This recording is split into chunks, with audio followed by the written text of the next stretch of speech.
एक महात्मा है, उनका नाम हम नहीं लेंगे।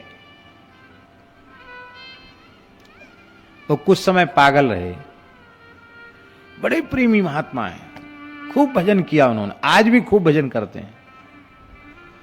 अब कुछ समय बिल्कुल पागल हो गए।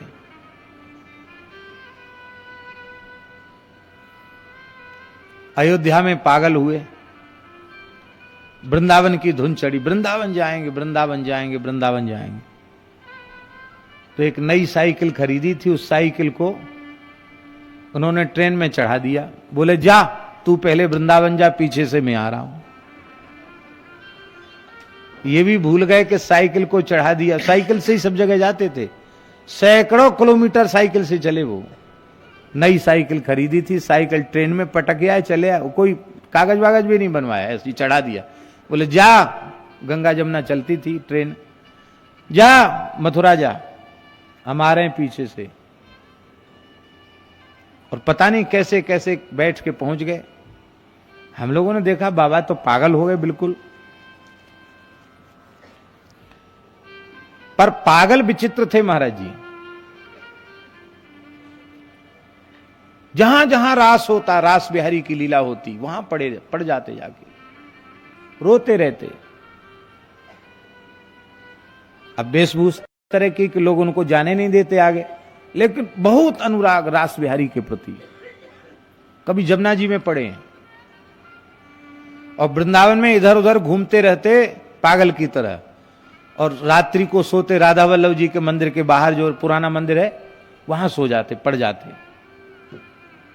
कभी कभी मलुक पीठ भी आ जाते। और जो संतों की पत्तल फिकती ना, उसमें से कण बटोर के पा लेते। वो किसी को गाली गलौज या कुछ नहीं। बाद में ठीक भी हो गए। तो हमने उनसे पूछा कि गुरु भाई, जिस समय आप पागल थे उस समय आपको क्या लगता था? बड़ा स्नेह रखते हैं, रोने लग जाते। कहते महाराज जी क्या बता मैं, दूसरा तो कोई विश्वास नहीं करेगा, सब वृंदावन के ठाकुर हमसे बातचीत करते थे। राधा वल्लभ जी बातचीत करें, बिहारी जी बातचीत करें, बड़े बड़े सिद्ध पुरुष, बड़े बड़े महापुरुष मिलते थे। और कहते हमको 24 घंटे भगवान की लीला ही दिखाई पड़ती, तो कुछ नहीं दिखाई पड़ता था, न कुछ सुनाई पड़े न कुछ दिखाई पड़े। लीला कथा को छोड़ के कुछ सुनाई दिखाई न पड़े।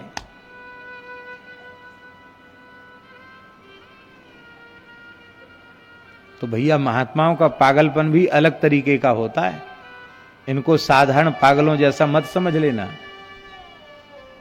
इनका पागलपन भी अलग तरीके का होता है। तो लड्डू जी महाराज पागल की तरह घूमने लग गए, बंगाल में पहुंच गए। पागल घूमते घूमते कहीं से कहीं पहुंच जाते।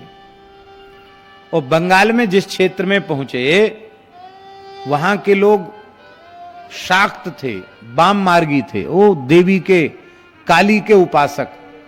उन्होंने सोचा वाह, अच्छा मोटा तगड़ा व्यक्ति मिल गया है, इसी को भद्रकाली को बलि चढ़ाएंगे।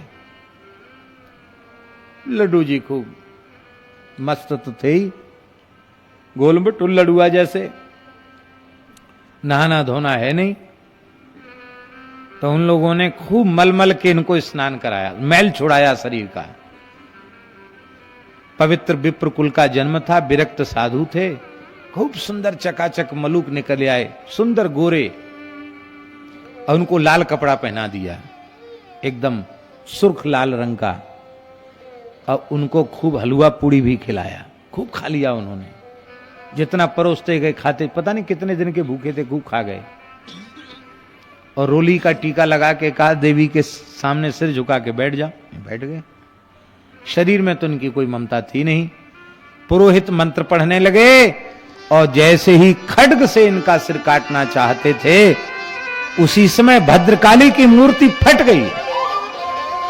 एक भक्त के, वैष्णव के तेज को देवी सहन न कर सकी, मूर्ति चटक गई, साक्षात भद्रकाली प्रकट हो गई। और पुरोहित के हाथ से खड्ग छीनकर पुरोहित के सहित वहां जितने लोग थे किसी को जीवित नहीं छोड़ा, सबका रुंड मुंड अलग कर दिया। और लड्डू जी के सामने भगवती नाच नाच कर उनको रिझाने लगी, प्रणाम करती, नृत्य करती। 64 योगिनियां प्रकट हो गईं, खप्पर में भर भर कर उन विमुखों का रक्तपान करने लगी, पर लड्डू जी ऐसे ही बैठे रहे। तब भगवती ने कहा कि आप प्रसन्न कैसे होंगे, सो बताओ। तब आपने कहा, मेरी इस शरीर में अहमता ममता नहीं है, मेरा शरीर नष्ट करके किसी के अनुष्ठान की पूर्ति हो रही थी, मनोरथ की पूर्ति हो रही थी, तो इसमें क्या बाधा थी? अरे किसी का स्वार्थ इससे सिद्ध हो जाए, अच्छा है, कभी न कभी तो इसको तो जाना ही है, अच्छा है, जैसे जाना चाहे वैसे चला जाए। पर इस देहाभिमान से विमुक्त की रक्षा करने के भाव से आपने इतने देहाभिमानियों के मस्तक धड़ से अलग कर दिए, ये कोई बहुत अच्छा काम तो नहीं किया। आप यदि हमें प्रसन्न करना ही चाहती थी तो हमसे पूछना चाहिए कि हम क्या करें, आपने हमसे तो पूछा नहीं। भगवती बोली, अच्छा आप बताओ प्रसन्न कैसे होंगे? बोले, आप इन दुष्टों को, इनको दुष्ट मानकर इनका वध मत कीजिए, इनकी दुष्टता को समाप्त कर दीजिए, इन्हें पुनः जीवित कर दीजिए, ये सबके सब कृष्ण भक्त हो जाएं, सब भगवत भक्त हो जाएं, सब भगवत शरणागत हो जाएं। जैसे ही भक्त ने यह कहा, वे सबके सब जीवित हो गए, सबको श्री लड्डू भगत जी ने हरिनाम सुनाया और सब वैष्णव हो गए, भक्त हो गए। तो महाराज, ये तीसरा आकार है अनन्यार्हत्व। हम भगवान के ही योग्य बने। भगवान के योग्य बनने के बाद संसार तुम्हें रखेगा नहीं।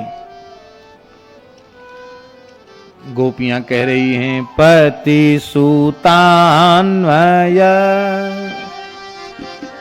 भ्रातृबान्धवान्,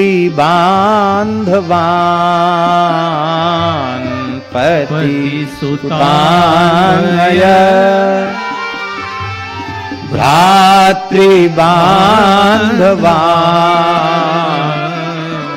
अति विलंघ्यते च्युता गता, अति विलंघ्यते च्युता गता, गतिविधस्तवो गीत मोहिता, गतिविधस्तवो गीत मोहिता, कि तव योषिता कैस्त्यजे निशी, कि तव योषिता कैस्त्यजे निशी, कि तव योषिता कैस्त्यजे निशी, कि तव योषिता कैस्त्यजे निशी।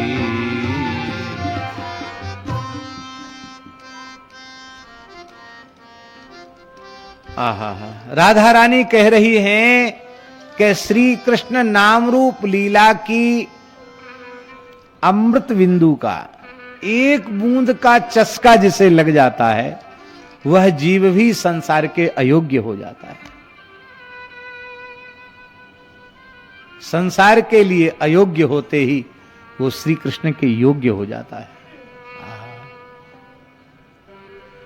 यदनुचरित लीला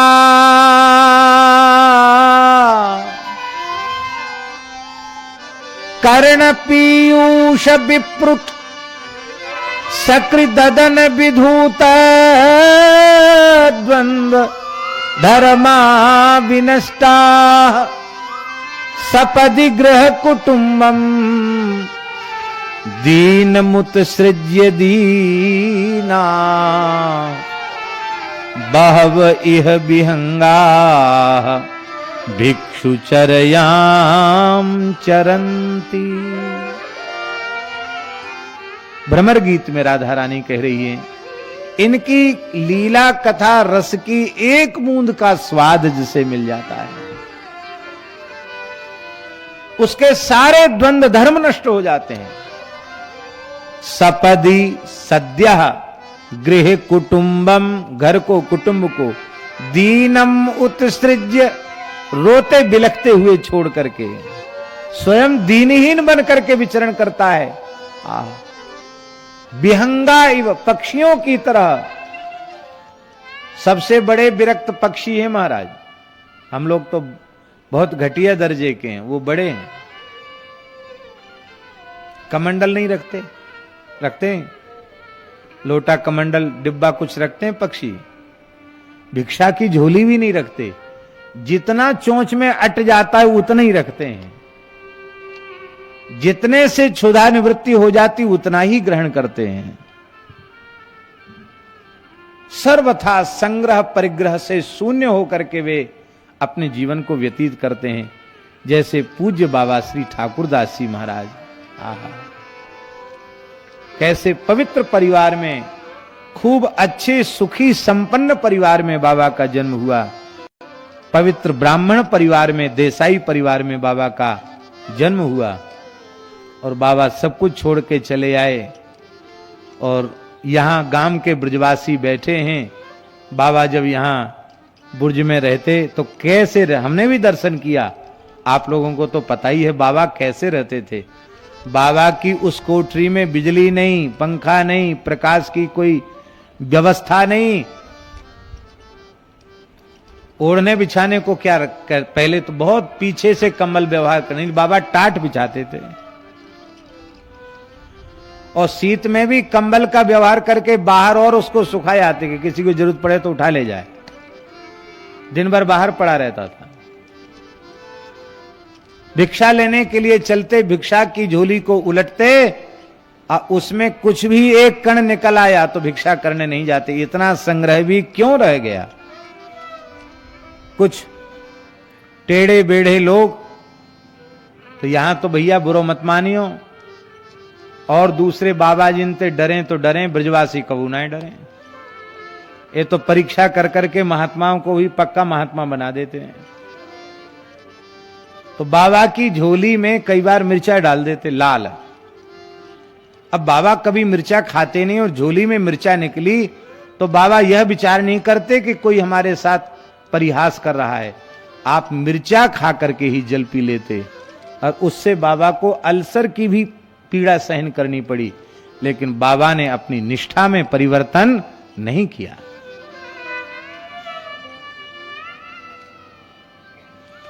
भरद्वाज जी एक घटना सुना रहे थे। बोले बाबा यहां बुर्ज में थे, हम मोमबत्ती और माचिस ले आए।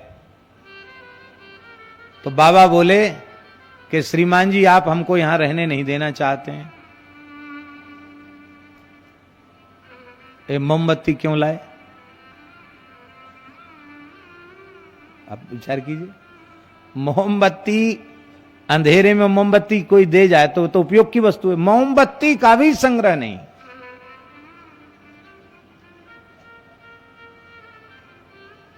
ये बहव इह विहंगा भिक्षु चरयाम चरंती। आज हमारे उपयोग की वस्तु नहीं है, फिर भी कोई हमको देता है तो हम लोभ के कारण उसका त्याग नहीं कर पाते, ले ही लेते हैं। लेकिन महापुरुषों के जीवन में देखा, अत्यंत अत्यंत आवश्यक होने पर भी वह कभी किसी वस्तु को किसी से चाहते नहीं। बिना याचना के, बिना कामना के, बिना संकल्प के, भगवद इच्छा से जैसे निर्वाह हो जाए उसी में प्रसन्न रहते हैं। हमारे पूज्य गुरुदेव श्री भक्तमाली जी महाराज दमोह पधारे, मध्य प्रदेश में दमोह है। आश्विन नवरात्रि के समय हम भी महाराज जी के साथ थे। मथुरा से ट्रेन में टिकट था और रात्रि को हम लोग वहां पहुंचे। तो जब जा रहे थे महाराज जी, उसी समय उनका एक पीतल की बाल्टी थी, उनकी कमंडल, उसको एक हमारे मोहल्ले का ही था, जगन्नाथ घाट पर रहता था एक जाट देवता, एक नंबर चोर था, ब्रजवासी था। तो महाराज वो आया रात्रि को और महाराज जी की ही बाल्टी उसको मिली, लेकिन महाराज जी जग रहे थे, महाराज जी ने टोका नहीं। सवेरे महाराज जी बोले उनके, महाराज जी बाल्टी कहाँ गई आपकी कमंडल? तो महाराज जी ने नाम भी बताया कि वो जगन्नाथ घाट वाले जाट देवता आए, वो ले गए, आज कहीं कुछ मिला नहीं होगा तो ये ले गए, कोई बात नहीं। तो महाराज जी आप जग रहे थे? बोले हम जग तो रहे थे। श्री वृंदावन बिहारी लाल की। वाह, परम विद्वान श्रद्धेय श्री पाठक जी पधारे हैं। जय प्रणाम।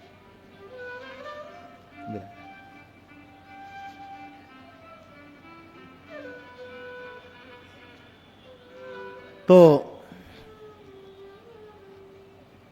इधर आ जाए, इधर ये कालीन बिछा हुआ है।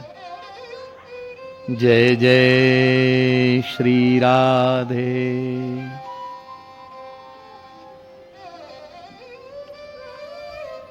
तो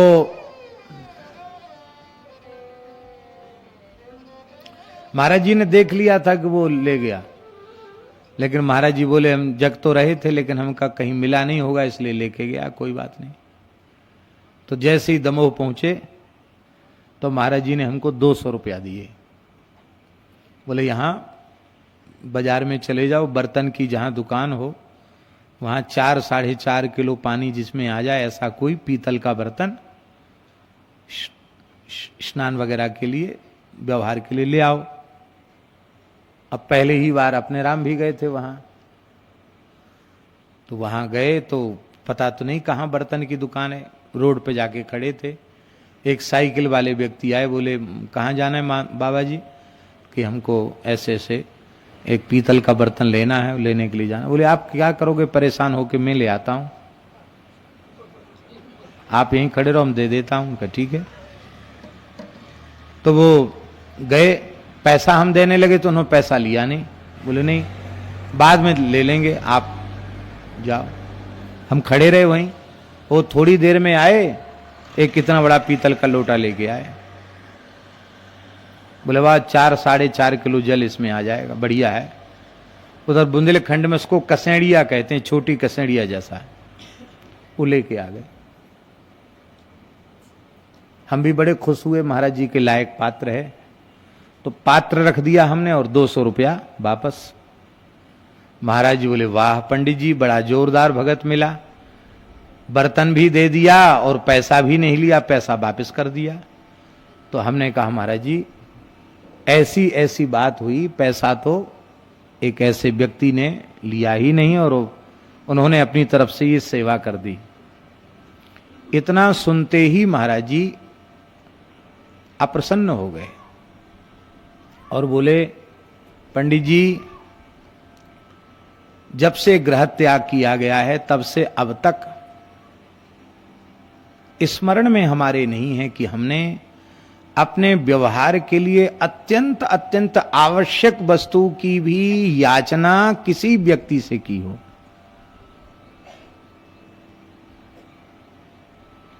पर तुमने हमारे इतने लंबे समय तक चलने वाले नियम को नष्ट कर दिया। तुम्हारे जैसे जो लोग होते हैं, हमसे बोले महाराज जी तुम्हारे जैसे जो लोग होते हैं वो ऐसा ही करते हैं, गुरु जी के नाम से भगवान के नाम से याचना कर लेते हैं, मांगने लग जाते हैं, और तुमने हमारा नियम नष्ट कर दिया।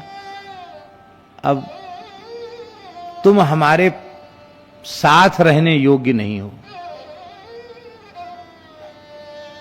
तुम चले जाओ, आज ही वृंदावन चले जाओ, वहां विद्यार्थियों को पढ़ो पढ़ाओ। क्योंकि हमको पंडित जी कहते थे, महाराज बोले तुम्हारे जैसे पंडितों का मांगने का अभ्यास रहता है तो मांगो खाओ, पर तुम हमारे साथ नहीं रह सकते हो। अब हम रोने लगे। बिना संकल्प के, बिना याचना के कोई दे जाता, हमें आवश्यक होता हम ले लेते, पर हमने जब तुमको खरीदने के लिए कहा था तो फिर तुमने आखिर हमारा नाम बताया ना, इसलिए उसने दिया, वो क्यों पैसा लेगा। हमने कहा महाराज जी यह मत कहिए कि साथ रहने लायक नहीं हो, यहां से चले जाओ, हमको प्रायश्चित बताइए, हम बहुत दुखी हैं। महाराज बोले जाओ खोजो उस आदमी को, वापस कर आओ, हमको जरूरत नहीं है, खरीद के लाओ।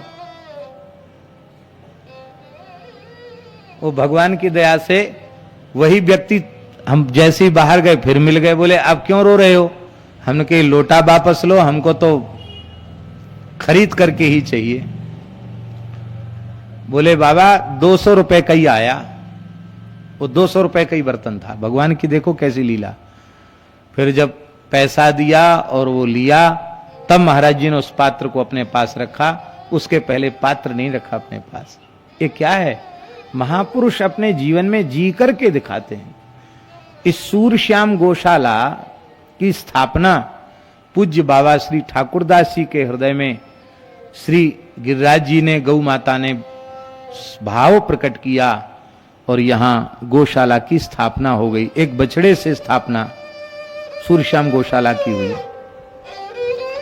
पूज्य गुरुदेव श्री भक्तमाली जी इसके प्रथम संस्थापक हुए और अपने संपूर्ण जीवन में अत्यंत समर्पित भाव से यहां उन्होंने सेवा की। लेकिन अपने संपूर्ण जीवन में गौशाला के नाम से भी कभी किसी कथा में, किसी प्रसंग में, किन्हीं लोगों के सामने यह कभी महाराज जी ने नहीं कहा कि हमारी कोई गौशाला भी है और उसमें दान की जरूरत है, आप आइए, आप दीजिए। जो कुछ उन्हें बिना मांगे जांचे मिलता वो पूरा का पूरा यहां समर्पित कर देते, लेकिन कभी किसी के सामने हाथ नहीं फैलाया उन्होंने, कहा भी नहीं।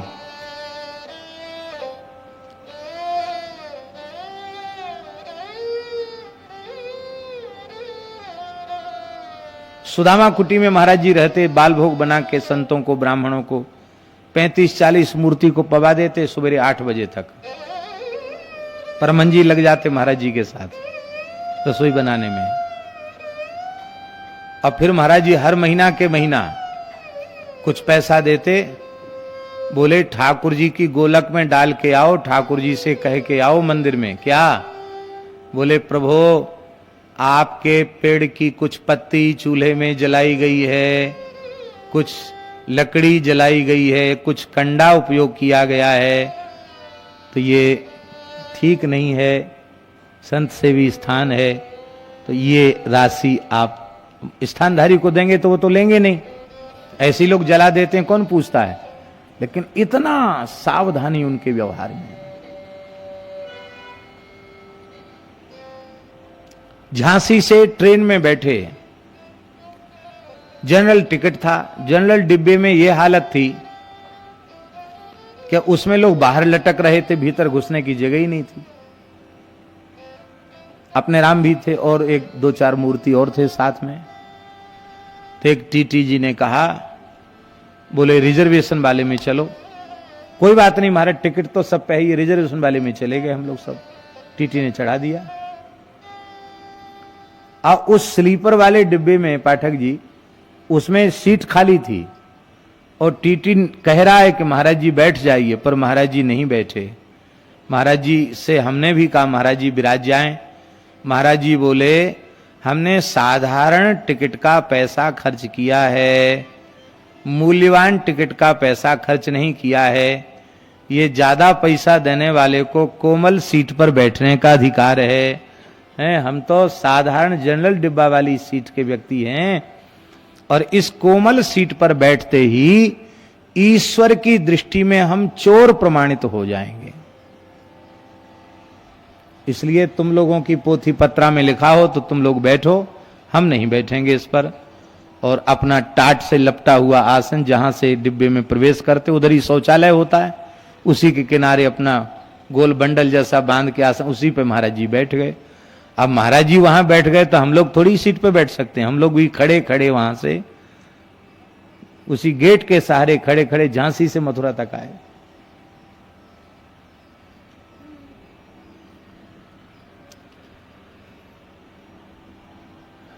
इसको कहते हैं विरक्ति, इसको कहते हैं वैराग्य।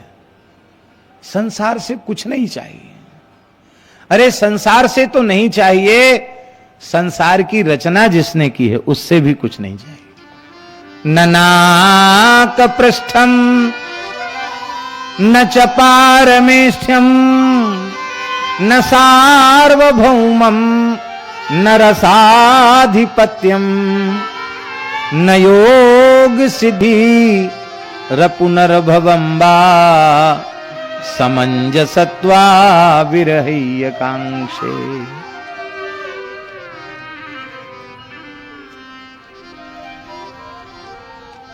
तो हम चर्चा यही कर रहे थे कि अकारत्रय संपन्नाः ते वै भागवता स्मृताः अथवा महाभागवता स्मृताः, ऐसा जो वचन हमारे पूर्वाचार्यों ने कहा है, जिसके जीवन में अकारत्रय संपन्नता है उसको वैष्णवों ने भागवत माना है।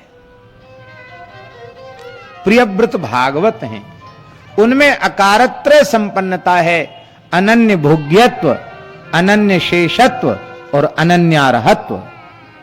हम केवल भगवान के ही योग्य हैं और भगवान ही हमारे योग्य हैं। ऐसे जो परम भागवत प्रियव्रत महाराज हैं, आत्मा रामः, आत्मा में रमण करने वाले। आत्मा कौन है?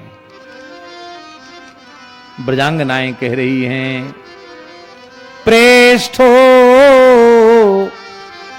भवास्तनुभृताम किल बंधुरात्मा। तनुभृताम भवान प्रेष्ठः, जितने भी शरीरधारी हैं उनके प्रियतम आप हैं, क्योंकि आप सबके प्राण प्रिय आत्मा हैं। भगवान ही सबके आत्मा है। इसलिए भगवान नाम रूप गुण लीला में जो रमण करने वाला है उसे आत्माराम कहते हैं। अपने आत्मा, अपने अंतर्यामी भगवान में जो निरंतर रमण करता है उसको आत्माराम कहते हैं। तात्पर्य क्या हुआ? जो अंशी में रमण करता है उसको आत्माराम कहते हैं। अंशभूत जो आत्मा है उसमें रमण करना वैष्णव सिद्धांत के अनुसार उसे विरुद्ध माना गया। आत्मा शब्द का अर्थ है जीवात्मा किया गया है। जीवात्मा को हम लोग अंश मानते हैं, भगवान को अंशी मानते हैं। अंश में अंशी के गुण होते हैं, इसलिए वह अंशी से अभिन्न है। लेकिन अंश और अंशी भाव उनमें है, शेष शेषी भाव उनमें है। अपनी आत्मा में रमण को जैसे कोई विधवा स्त्री अपना सुंदर श्रृंगार करे और अपना सुंदर श्रृंगार करके किसी स्वच्छ सुविशाल दर्पण के आगे खड़ी होकर के अपने ही रूप लावण्य का, अपने ही सौंदर्य का स्वयं आस्वादन करे, उस प्रकार से अपने अंतर्यामी भगवान के नाम रूप गुण लीला को छोड़कर केवल अपने आत्मा में रमण करने वालों को उसी प्रकार का हमारे महानुभावों ने माना है। इसलिए आत्माराम का अर्थ होता है जीवात्मा का भी जो अंतर्यामी तत्व है, जिसे गोपियां कहती हैं प्रेष्ठो भवास्तनुभृताम किल बंधुरात्मा, वह आत्मचेतन जो श्री कृष्ण है उनमें रमण करने को आत्माराम कहते हैं। आत्मा से जो भिन्न है उसको अनात्मा कहेंगे। अनात्मा का अर्थ है जड़। अनात्मा क्या है? शरीर संसार अनात्मा है। शरीर संसार में जो रमण करते हैं वो अनात्मा राम है। और जो शरीर संसार, अभी हमने थोड़ी देर पहले कहा था, शरीर संसार जो है वह क्या है? उपासना सामग्री है। शरीर और शरीर से संबद्ध संसार के समस्त पदार्थ ये सब भगवान की उपासना की वस्तु हैं, उपासना संभार हैं। इसलिए भगवान की उपासना में इनका विनियोग करना, लेकिन इनको अपने उपभोग की सामग्री मानकर इनमें रमण करना ये निषिद्ध है। तो ऐसे आत्मा में रमण करने वाले जो महान भक्त श्री प्रियव्रत महाराज हैं, प्रियव्रतो भागवत आत्मा राम कथम मुने ग्रहे रमत यन्मूलः कर्म बंधः पराभवः। फिर ऐसे आत्माराम भागवत राजर्षि प्रियव्रत की प्रवृत्ति गृहस्थाश्रम की ओर कैसे हो गई? गृहे रमत, घर में वे रमण करने लगे, गृहस्थाश्रम का उपभोग करने लगे। तो बोले भाई गृहस्थाश्रम में प्रवेश कोई निषिद्ध तो नहीं है, निंदित तो नहीं है। बोले भाई निषिद्ध नहीं है, निंदित नहीं है, लेकिन आश्चर्य इसलिए हो रहा है कि प्रियव्रत की कोटि का वैराग्यवान आत्माराम महापुरुष, जिसके जीवन में इतना तीव्र वैराग्य है, कल हम चर्चा कर चुके हैं। श्रीमद् भागवत के अनुसार, श्रीमद् भागवत में जिन लीलाओं का वर्णन है, श्री वल्लभाचार्य महाप्रभु जी ने कहा है कि व्यास भगवान ने भागवत पुराण में जिन घटनाओं का वर्णन किया है वे सारस्वत कल्प की घटनाएं हैं, सारस्वत कल्प का चरित्र है, ऐसा वल्लभाचार्य जी ने स्वीकार किया है। और इस बात को स्कंद पुराण में भगवान व्यास ने भी श्रीमद् भागवत में वर्णित लीला सारस्वत कल्प की है, इस बात को स्कंद पुराण में भगवान व्यास ने भी कहा। उस श्लोक को भी हमने नोट कराया था, जिसमें व्यासी कह रहे हैं कि भागवत में वर्णित लीलाएं सारस्वत कल्प की हैं, और सारस्वत कल्प में भगवान परिपूर्ण रूप से प्रकट होते हैं। और सारस्वत कल्प की महारास स्थली में हम लोग बैठे हैं। ये सारस्वत कल्प की महारास स्थली है चंद्र सरोवर, यही भगवान का महारास हुआ है।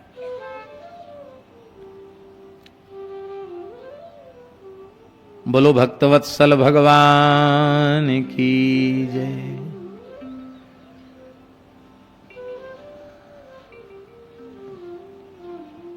ऐसे जो प्रियव्रत महाराज हैं, उनकी गृहस्थाश्रम में प्रवृत्ति कैसे हो गई? कहते यन्मूलः कर्म बंधः। क्यों? प्रायः प्रवृत्ति में फंसने के बाद कर्म की ग्रंथि और अधिक सुदृढ़ हो जाती है।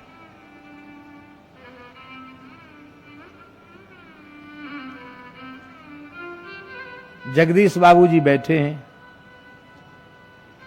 इनकी गृहिणी पधार गई थी, इनकी गृहिणी पधार गई, 1 साल पूरा हुआ तो कथाएं सुनते ही थे। इनका आग्रह था कि एक गृहिणी की स्मृति में एक कथा हो जाए। बालेश्वर में इनकी यहां कथा हुई, खूब साधु संत वृंदावन से पहुंचे। गिरधर गोपाल शास्त्री जी बैठे हैं, शास्त्री जी की सब व्यवस्था थी। हम लोग जगन्नाथपुरी चलने वाले थे, उसी समय हमने इनको कहा, बाबूजी को हमने ऐसी सहज ही कहा, हमने कहा बाबूजी खूंटा जो था वो तो उखड़ गया, पत्नी ही खूंटा है गृहस्थाश्रम का। पत्नी जो है ना गृहस्थाश्रम का खूंटा है। हाँ, पाठक जी करें, न ग्रहम ग्रह मित्याहु गृहिणी ग्रह मुच्यते। गृहिणी को ही घर कहते हैं। तो गृहिणी ग्रह मुच्यते मन की खूंटा तो भगवान ने उखाड़ दिया, खूंटा तो है नहीं। अब जितना जीवन बचा है, आप यदि सत्संग में संतों की सन्निधि में व्यतीत करें तो बहुत अच्छा होगा। अब तो आपको धामवास करना चाहिए। ऐसी सहज कहा। 4 पुत्र हैं, सबके अलग अलग मकान हैं, सबका व्यवसाय है, सब बढ़िया है, किसी को किसी प्रकार का अभाव नहीं है। अब क्या काम है आपका घर में? पत्नी के प्रति कुछ कर्तव्य था, उसको भी पूरा कर दिया, अब क्या काम है? इतने जल्दी सुनकर किसी को मन में भाव जगता नहीं है, लेकिन अभी ताजी ताजी 7 दिन की कथा सुने ही थे, उसका प्रभाव चित्त पर कुछ न कुछ रहा ही होगा। मुश्किल से आधा पौन घंटे में हम लोगों को ट्रेन पकड़नी थी, और उसी बीच में बाबूजी ने निर्णय कर लिया कि अब आज ही इसी समय सब कुछ छोड़कर महाराज जी के साथ चल पड़ना है। घर में रोना गाना भी शुरू हो गया। उनके पुत्र बोले कि आप कथा में कह रहे थे कि पुत्र को पिता की सेवा करना चाहिए, पिताजी को तो आप हमारे ले जा रहे हैं, तो कैसे हम लोग सेवा करेंगे पिताजी की? मैंने कहा तुम लोग आते रहना, इनको छुट्टी देते हैं बीच बीच में, 3 महीना 4 महीना में जब इनका मन करे तो ये चले आएंगे, कोई बात नहीं। आखिर छूट गया तो छूट गया। फिर मैंने कहा कोई भार अपने ऊपर नहीं रखना, कोई कागज पत्तर लिखा पढ़ी के तुम्हारे हस्ताक्षर के बिना काम नहीं चलेगा, ऐसा कुछ मत रखना।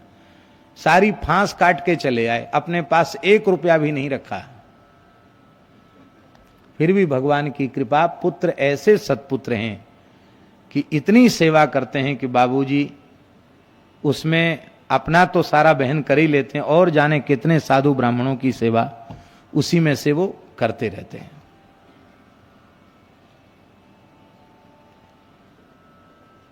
प्रायः स्वरूप की विस्मृति कराने वाला गृहस्थाश्रम है। कर्म बंधा पराभव। ये पराभव क्या है? श्रीधर स्वामी पाद कह रहे हैं स्वरूप एव पराभव। अपने स्वरूप की विस्मृति ही जीव का। आत्मपातम गृहमंधकूपम बनम गतो यद्धरिमाश्रयेत। बनम गतो यद्धरिमाश्रयेत।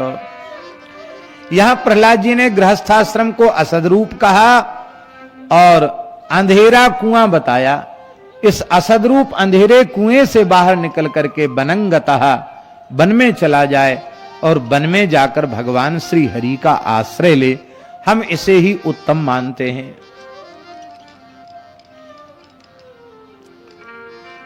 कपिल भगवान कह रहे हैं गृहेषु कूट धर्मेषु। इस गृहस्थाश्रम के धर्म को कूट धर्म कहा। कूट धर्म जानते हैं? नहीं जानते। एक महात्मा विनोद में कहते थे, महाराज जी कहते थे, यहां गिरिराज जी के एक पंडित जी थे, पंडित श्री गौड़ जी, बहुत अच्छे विद्वान थे। हमारे महाराज जी से बड़ा प्रेम था। पूज्य पंडित श्री रामनाथ जी गौड़।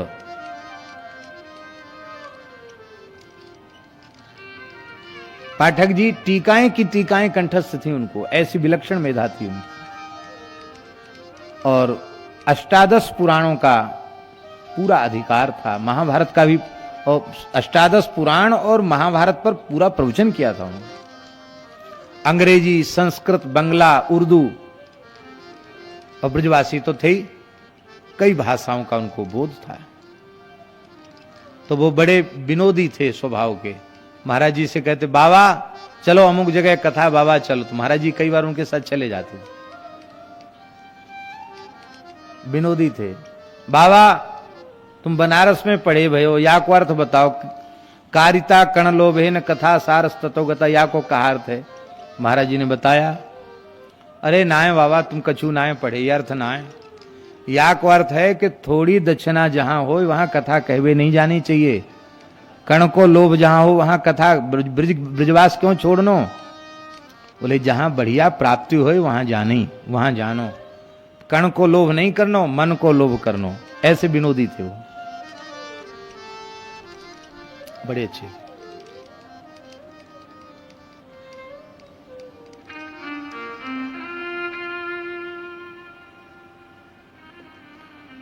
क्या किस प्रसंग में उनकी बात कर रहे थे, हम भूल गए हैं। हाँ, कूट।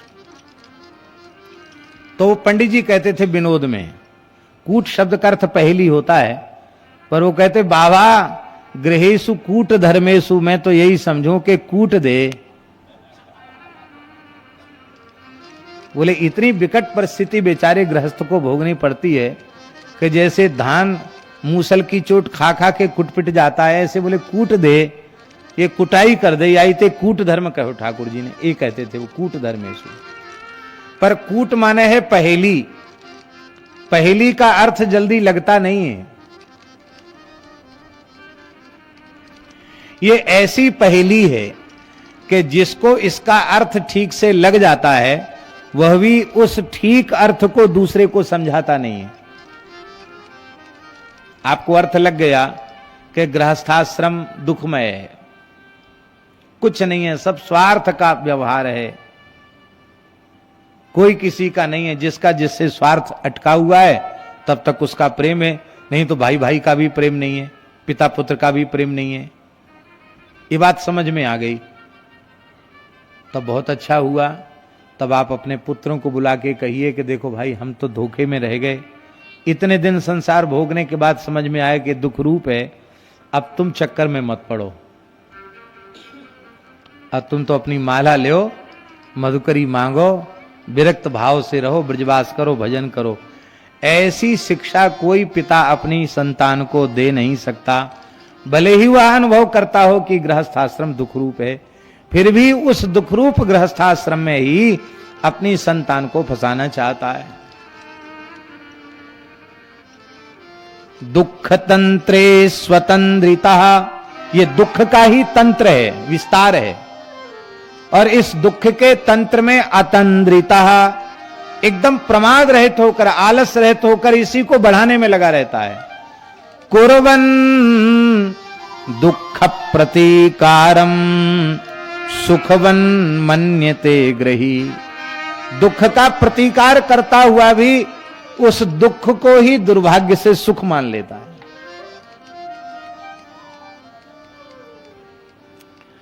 तो ऐसे गृहस्थाश्रम में इस प्रकार के विरक्त महात्मा की प्रवृत्ति कैसे हुई, कैसा वैराग्य है प्रियव्रत का। सारस्वत कल्प के अनुसार स्वयंभुव मनु के ज्येष्ठ पुत्र हैं प्रियव्रत, और उत्तानपाद छोटे हैं। और उत्तानपाद अपना वेदाध्ययन संपन्न करके, सांग वेद का अध्ययन करके, अस्त्र शस्त्रास्त्रों का ज्ञान प्राप्त करके और समावर्तन संस्कार पूर्वक अपने घर मनु जी के पास लौट के आ गए हैं। उनका विवाह हो गया। विवाह ही नहीं हो गया, उनको राजा बना दिया गया। और राजा ही नहीं बना दिया गया, उनके पुत्र ध्रुव हुए, उत्तम हुए। उत्तम तो मारा गया, ध्रुव जी का वंश चला। और ध्रुव जी के वंश में आगे चलकर कई पीढ़ियों के बाद महाराज अंग हुए। और अंग के पुत्र, अंग का पुत्र बेन हुआ। बाद में बेन के शरीर से भगवान पृथु अवतीर्ण हुए। पृथु के वंश परंपरा में आगे चलकर प्राचीन वरही हुए। और प्राचीन वरही के पुत्र प्रचेता हुए। अब प्रचेताओं के पुत्र प्राचेतस दक्ष हुए। और दक्ष के 10,000 हर्यस्व और 1,000 सबलास्व नाम वाले पुत्रों को, 11,000 पुत्रों को भारतवर्ष के महान तीर्थ नारायण सरोवर पर, कच्छ में जो है नारायण सरोवर, यहां नारायण सरोवर पर नारद जी ने 11,000 को विरक्त बाबा जी बना दिया, सबको साधु सन्यासी बना दिया।